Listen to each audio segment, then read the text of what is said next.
faudra mettre le compteur à zéro puis donner un petit coup de nettoyage. L'urne est prête à être sortie du grenier, mais pour ce qui est du protocole sanitaire, ce n'est pas aussi simple. Ce qui inquiète la maire de cette commune de 200 habitants, c'est qu'elle doit trouver 2 fois plus de personnes pour tenir le scrutin, 15% de sa population.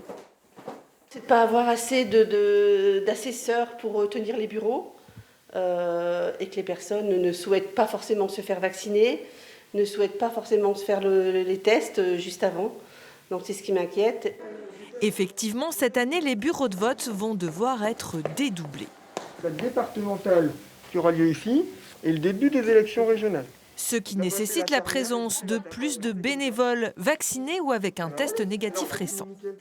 Le jour de la fête des pères, en période de crise sanitaire et avec un été qui sera en train de se préfigurer, on sera fin juin, ça risque d'être compliqué.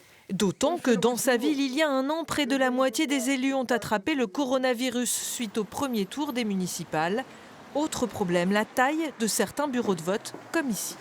On aura donc un bureau qui devra se tenir ici, sur une partie du bâtiment, le bureau numéro 2, et le numéro 2 bis, qui sera de l'autre côté du bâtiment. Les gens seront obligés de faire un petit parcours fléché, parce qu'on n'a pas d'autre solution. Donc j'ai évidemment peur qu'un électeur qui se déplace, fait l'effort, vienne par exemple voter pour les régionales, mais oublie complètement qu'il doit cheminer à travers tout le bâtiment pour voter une deuxième fois pour les départementales. Reste à savoir dans quelle mesure cela jouera sur l'abstention lors de cette élection déjà méconnue des Français.